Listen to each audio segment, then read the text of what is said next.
Eso es discriminación, Eso es machicismo, diría mi hermano. Machicismo. ¿O cómo me dice que en vez de misoginia es machoginia?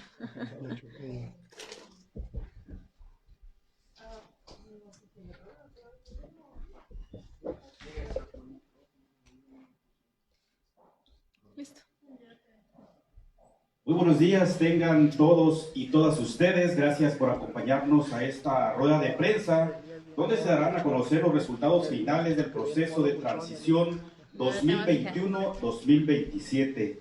A continuación vamos a presentar quienes nos acompañan al frente. Nos acompaña la licenciada Indira Vizcaíno Silva, gobernadora electa del estado de Colima.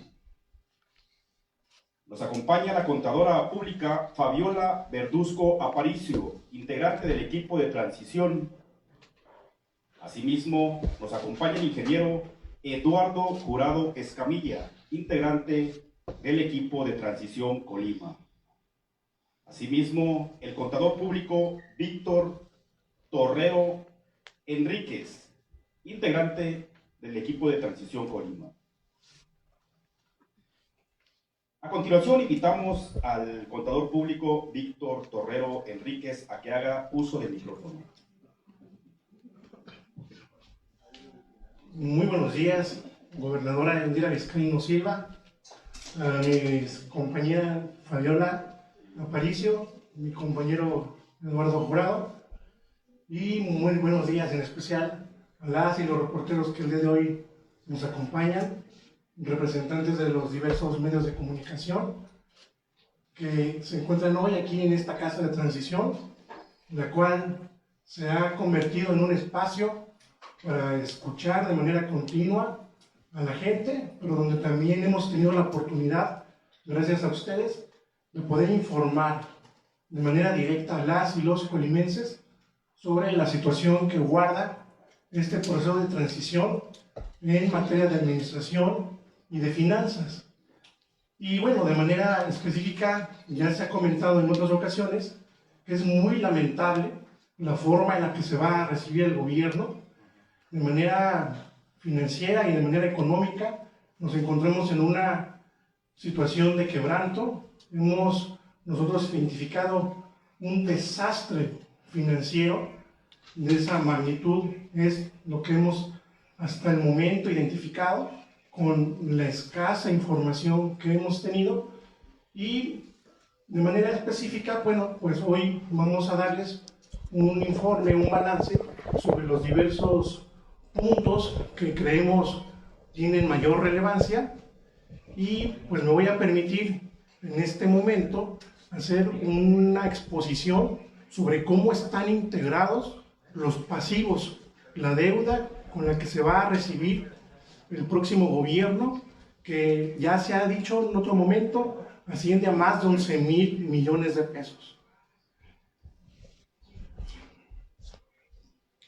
En primer lugar, queremos señalar que las deudas reconocidas en la contabilidad, con la información que el propio gobierno tiene registrada, ascienden en lo que respecta a los cortos plazos a un importe de 2,888 millones de pesos. De este importe podemos destacar que se tienen adeudos con el IPECOL del orden de los 900 millones de pesos, lo cual es muy delicado. Asimismo, tenemos identificados pasivos con proveedores en el corto plazo, en este ejercicio, que ya oscilan los 100 millones de pesos. Por otra parte, también ha habido una incorrecta aplicación de los recursos que ha significado que no se puedan cumplir los compromisos presupuestados con los organismos autónomos. De manera específica, hay que resaltar la situación que hay en la universidad, donde en este momento, únicamente respecto de los recursos presupuestados autorizados por el Congreso, se tiene un adeudo con la misma de 172 millones de pesos. Por otra parte, la Fiscalía General también presenta el gobierno adeudos con ella del orden de los 119 millones de pesos. Asimismo, se tienen adeudos con diversos fideicomisos por 60 millones de pesos. Ahora, lo que es la deuda de largo plazo, que son los créditos financieros que se van a heredar por la administración actual, estas ascienden a 3.300 millones de pesos, los cuales se dividen a su vez en 8 financiamientos de largo plazo por montos aproximados que integran esta cantidad. Por otro lado, el equipo de transición que nos apoyó en las dependencias de la Secretaría de Salud identificaron que existen pasivos en la misma por el orden de los 1.000 millones de pesos. Asimismo, en la Secretaría de Educación, los compañeros que participaron en esta revisión han identificado adeudos de la misma por 1.400 millones de pesos. Es muy importante señalar que estos son adeudos diferentes de los que se tienen registrados en las contabilidades del gobierno central. Son las propias contabilidades de ellos las que arrojan estos déficits. Por otro lado, también ya con la información que hemos obtenido del sistema de entrega y recepción, hemos identificado que hay adeudos de los diferentes organismos públicos descentralizados y desconcentrados que en este momento ascienden a los 387 millones de pesos. Y destaca el caso del INSUBI, que por sí mismo tiene 122 millones de pesos, así como los adeudos que genera Ciapacop, de los cuales el gobierno es solidario y que en este momento ascienden a 106 millones de pesos.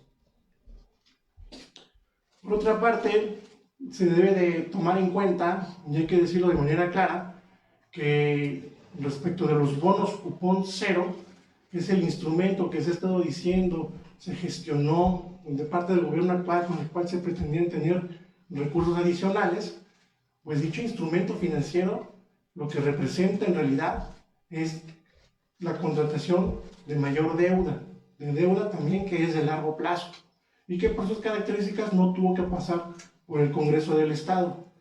La redención, el rompimiento de estos bonos cupón cero, que van a permitir, sí, tener 170 millones de pesos, y que lo está haciendo el gobierno actual, va a significar compromisos de deuda en el largo plazo de 430 millones de pesos, los cuales se acumulan a los importes que ya hemos mencionado. Y por último tenemos la cuestión del déficit presupuestal, que ya en diferentes momentos lo hemos también mencionado, y que representa pues, básicamente el desbalance financiero que existen actualmente entre los ingresos y los egresos. Y en este momento, dicho déficit ya asciende a 1.500 millones de pesos, de los cuales principalmente corresponden 1.000 millones de pesos a nóminas. En ese sentido, lo que sí queremos apuntar de manera muy clara es que todo lo que no se logre subsanar respecto a este déficit, pues se va a terminar convirtiendo en pasivos, se va a terminar convirtiendo en deuda. De tal manera que por eso estamos en esta integración que le estamos ofreciendo de 11.000 millones de pesos. Por mi parte, en cuanto a lo que son los pasivos, ¿sería cuánto? A continuación viene la intervención de la gobernadora electa Indira Vizcaíno Silva. Muchas gracias, como siempre, gracias a todas y a todos por atender estas convocatorias. Ustedes han sido una pieza clave y fundamental para mantener informada a la sociedad colimense de este proceso de transición, de entrega-recepción y los hallazgos que hemos tenido en el mismo. La gran mayoría hallazgos negativos, por lo que ha significado el darnos cuenta de la crisis financiera y el desastre en el que estaremos recibiendo el gobierno del Estado. Sin embargo, obviamente nosotros reiterando e insistiendo en el compromiso que tenemos con las y los colimenses. Y voy a comenzar pidiéndole al equipo aquí de logística de una manera cariñosa y amable que para la próxima pongan también nuestros apellidos maternos. También tenemos madre, todos los que estamos aquí enfrente. Ojalá que no sea mucho pedir. Pero bueno, a ver, del asunto que nos tiene aquí reunidos el día de hoy, efectivamente ya hemos venido platicando con ustedes semana con semana, transparentando cómo estamos recibiendo o cómo estaremos recibiendo el gobierno al Estado. Primero se hablaba de una deuda a largo plazo de 3.500 millones de pesos, después nos fuimos dando cuenta de los pasivos que había con proveedores y que son del monto de 2.800 millones de pesos aproximadamente, que se sumaban a los 3.500. Luego nos fuimos dando cuenta de otros adeudos que había, que son importantes, como el de la Secretaría de Salud por alrededor de 1.000 millones de pesos, y luego en la Secretaría de Educación, y así se han venido sumando hasta que el día de hoy nos hemos encontrado con un adeudo de más de 11.000 millones de pesos que informábamos la semana pasada. Sin embargo, hasta el día de hoy, el avance del proceso de entrega-recepción se encuentra en aproximadamente un 70%. Si bien es cierto que ya nos entregaron las claves a las que estaban obligados por ley y que son parte del proceso de entrega-recepción para que las diferentes áreas puedan entrar a un sistema, los diferentes equipos de transición puedan entrar a un sistema en el que visualizan el estado de cada una de las dependencias, también lo cierto es que en muchos de los rubros, de los conceptos y demás, simple y sencillamente en este sistema han cargado, no aplica entregar la información, no aplica subir al sistema la información y por lo tanto nos encontramos que por mucho que ya tenemos un acceso total al sistema, no han dispuesto la información completa de las dependencias y que esto desafortunadamente seguro nos llevará a que no tendremos nosotros acceso a esta información sino hasta que concluya el proceso de entrega-recepción y físicamente conozcamos los detalles profundos que hay en cada una de las dependencias y que esto se hará de la mano con la auditoría que hemos anunciado. Pero esta deuda que hasta el día de hoy se ha identificado de más de 11.000 millones de pesos, un poco hay que revisar qué es lo que significa para las y los colimenses. Significa que cada uno de las y los colimenses, cada niña y cada niño que nace en Colima, deben 15.000 pesos aproximadamente, que son una consecuencia de este desastre financiero del actual gobierno. Y les ponemos un ejemplo, porque mucho ha dicho el gobierno saliente que todo esto tuvo que ver porque se autorizó una ley de disciplina financiera justamente que obligaba a que los gobiernos salientes paguen sus cortos plazos antes de concluir y que eso era lo que había generado el desbalance financiero porque en 2021 contrataron cortos plazos, bueno, de 2020 para 2021 de más de 1.000 millones de pesos, 1.200 millones de pesos que tuvieron que pagar en julio. Sin embargo, el desastre real no está ahí. Si nosotros nos vamos hacia atrás, encontramos cómo en 2016 la contratación de cortos plazos por el gobierno entrante en ese momento, que tenía que hacer todo el cierre de fin de año, fue de solamente 200 millones de pesos.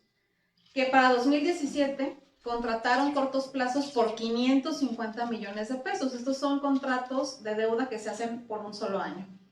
Que para 2018 creció de 550 a 1.450 millones de pesos, en 2019 a 1.573 y en 2020 a 1.210. Es decir, si hubieran mantenido el gasto y la disciplina financiera que se tenía desde el primer año, lo máximo que se hubiese contratado hubiesen sido estos 200 millones de pesos que se contrataron en el primer año y no estos 1.200 millones de pesos. Ahí encontramos por lo menos millones de pesos. Pero esta indisciplina financiera que haya generar deuda implica que solamente en este sexenio del 2016 al 2021 se han pagado de intereses, solo de intereses, 1.700 millones de pesos. Esto equivale al 10% del presupuesto anual de nuestro estado.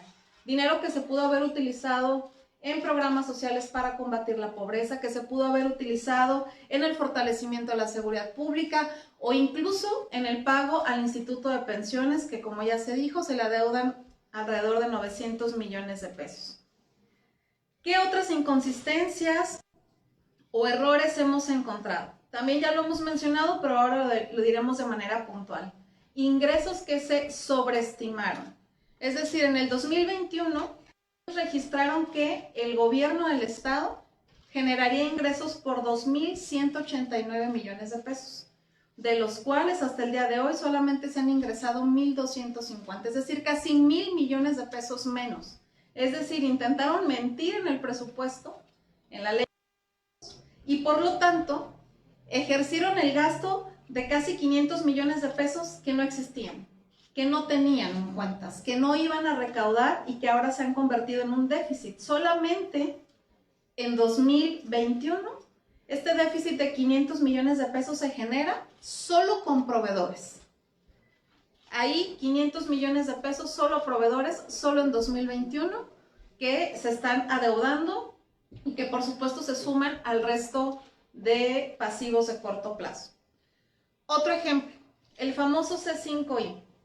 En 2017 se autorizó que año con año se generaría y se aprobó en cada presupuesto anual un monto de 161,5 millones de pesos para pagar la construcción y equipamiento de este C5I, que costaría 808 millones de pesos aproximadamente. Sin embargo, a pesar de estar presupuestado este pago anual de 161 millones de pesos, el mismo nunca se ejerció de manera acercada a esta cantidad, o se ejerció en menor medida o no se ejerció.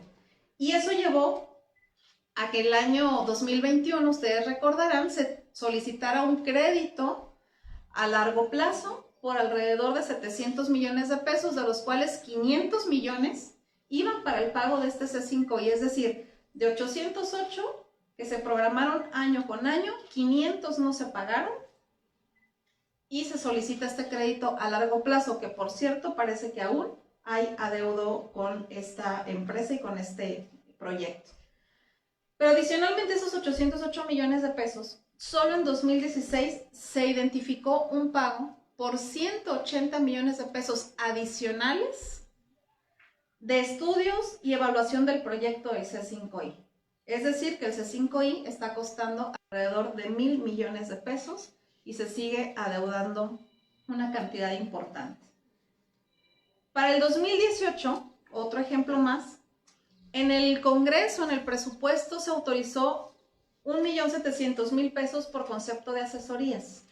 Sin embargo, durante el año 2018 hicieron algunas adecuaciones en los primeros meses, 2018, año electoral, y estas adecuaciones presupuestales llevaron a que por concepto de asesorías pasaron de 1 millón a 97 millones de pesos, de empresas que fueron contratadas para hacer diferentes estudios y análisis, y que entre ellas se han localizado sociedades mercantiles relacionadas con la práctica de factureras.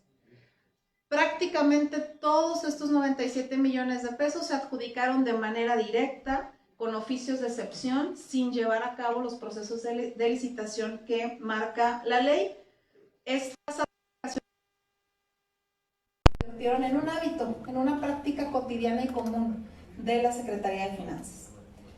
Y por último, en el tema de turismo, actualmente se deben más de 10 millones de pesos al fideicomiso de promoción turística. Sin embargo, el impuesto sobre hospedaje nunca se ha dejado de cobrar o de recaudar. Adicionalmente, el fideicomiso debe más de 4 millones de pesos por campañas publicitarias. No todas se realizaron, sin embargo, sí asumieron el compromiso de esa deuda. La Secretaría de Turismo adeuda desde el 2016 más de 1 millón de pesos en vuelos de personas que no trabajaban o no estaban relacionadas con el gobierno del estado, y vuelos que no han sido aclarados aún el por qué se contrató esta deuda a nombre del gobierno del estado.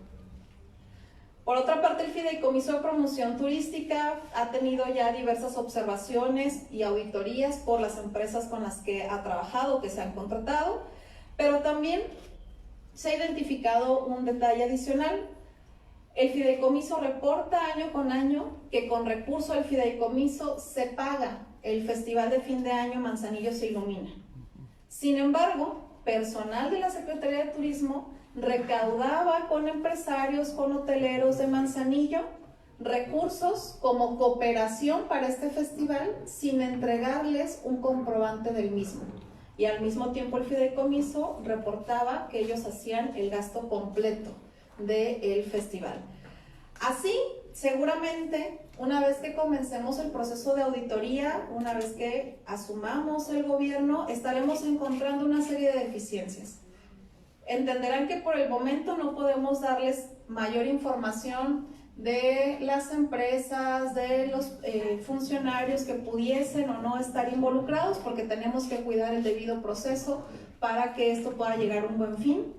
Sin embargo, nosotros mantenemos nuestro compromiso con la sociedad colimense, primero de que haremos una revisión profunda de la situación financiera, que estaremos transparentando e informando a la sociedad colimense de frente, de cara, de lo que está sucediendo en nuestro estado. Por otra parte también de que llevaremos a cabo la auditoría con la que nos comprometimos. Esa es la única forma de entrar a las fibras profundas de qué es lo que sucedió en Colima financieramente en los últimos años y también de encontrar los elementos que nos puedan ser de utilidad para que si hay personas que cometieron irresponsabilidades, en todo caso se pueda actuar en consecuencia y de haberlo, insistir, nosotros haremos los procesos que nos correspondan y que estén a nuestro alcance y en nuestro ramo de obligación. También insistir en que un compromiso que hicimos con Colima y que sostenemos por convicción, por formación, es que terminaremos con un régimen de corrupción, de insensibilidad en nuestro estado. Estamos a unos cuantos días de ello y que tendremos un gobierno en donde nos regirán la honestidad, la transparencia, la austeridad y el compromiso con Colima. A todas y a todos, muchísimas gracias nuevamente por acompañarnos. A continuación viene un espacio para 3 preguntas, por lo cual les voy a pedir levantar la mano para pasarles el micrófono. Gobernadora, buenos días. Sin ser especialista jurídico ni nada de esto, pero en este mar de información que nos has compartido en las últimas semanas, es evidente y con documentos que se configuran delitos penales. La sociedad del pueblo de Colima ya ha emitido un veredicto de la actual administración calificándola como el peor gobierno que ha habido en la historia de Colima. La pregunta concreta es, una vez que termine esta administración, ¿no hay riesgo de que se vayan quienes pueden ser los presuntos responsables de este desfalco? Que se vayan. Que se vayan de Colima, que se vayan. Que estudien. Digo, los riesgos siempre existen y hay personas que siempre pueden tomar decisiones incorrectas, inmorales, inadecuadas. Tan es así, el ejemplo más claro es el desastre que vamos a recibir. Pero nosotros haremos lo que nos corresponde, es decir, desde el momento en que tengamos todos los elementos y la información necesaria, si hay estos elementos para proceder jurídicamente en contra de exfuncionarios, tendremos que hacerlo por obligación y entonces serán las autoridades judiciales quienes tendrán que hacer lo conducente para restringir, si es el caso, porque eso sucede en delitos graves, la movilidad de quienes puedan estar implicados o involucrados en la aclaración de algunos de estos temas. Bueno, gobernadora, con el tema de FECOL actualmente se están haciendo algunas actividades, hay una reina electa, también se anuncia una cabalgata para el domingo. ¿Le darás continuidad a estas actividades? Y también existe una deuda a comerciantes que se les pidió un dinero previo a estos inicios de las actividades. ¿Hasta el momento tienes el dato de cuánto se les debe y cómo se les pagará? No tenemos la información. Nosotros continuaremos con aquellas actividades que no pongan en riesgo la salud de las y los colimenses de manera muy clara. Cuando el gobierno saliente anunció que no habría feria justamente por este tema de salud, nosotros también dijimos que respaldaríamos esta decisión, porque además no hay forma de organizar una feria en la que ya el gobierno saliente tomó una decisión y el gobierno entrante entra a la mitad de estas fechas, ¿no? Prácticamente hacia el cierre. Sin embargo, te insisto, nosotros podremos mantener aquellas actividades que no impliquen un riesgo para la salud. Y del otro asunto, pues me parece bastante delicado que habiéndose ya declarado, anunciado que no habría feria si hubiese cobrado a comerciantes, si hubiese cobrado a empresarios que luego buscan un espacio en la Feria de Colima. No tengo el dato exacto de cuánto recurso se esté adeudando, pero por supuesto que lo atenderemos y actuaremos también en consecuencia. Buenos días. Acaban pues de exponer una serie de presuntas irregularidades financieras. Mencionaste también que se va a hacer la auditoría, pero bueno, con estas irregularidades de que ya tienen conocimiento o presuntas irregularidades, ¿se va a hacer algo? ¿Qué se va a hacer? Sí, a presentar los procesos que correspondan, administrativos, penales, judiciales que correspondan, según sea el caso. Por aquí alguien decía, puede haber incluso algunos que puedan formar delitos. Sin embargo, no todas las observaciones caen necesariamente en el campo de un delito. Algunas pueden ser administrativas y demás, pero todas pueden tener consecuencias, todo aquello que se hizo de manera indebida. Y nosotros lo estaremos haciendo una vez que arranque nuestro gobierno. ¿Y por qué digo que cuando arranque el gobierno? Porque antes no tenemos personalidad jurídica. La personalidad jurídica la adquirimos hasta que una servidora toma protesta, nuestras compañeras y compañeros también toman protesta como funcionarios del gobierno estatal. Y es prudente que llevemos a cabo la auditoría para poder tener todos los elementos y entonces evitar que por falta de información o de algún dato en específico estos procesos puedan no avanzar de manera como lo queremos todas y todos, ¿no? Que es para hacer justicia. Asumiendo que la auditoría se va a hacer, ¿cuándo puedan tenerse resultados concluyentes de esa auditoría? La auditoría empieza el día 1 y se irá haciendo seguramente también por áreas y por etapas, pero lo tendremos entre 2 y máximo 3 meses, que es el tiempo que también nos marca la ley para poder generar cualquier observación.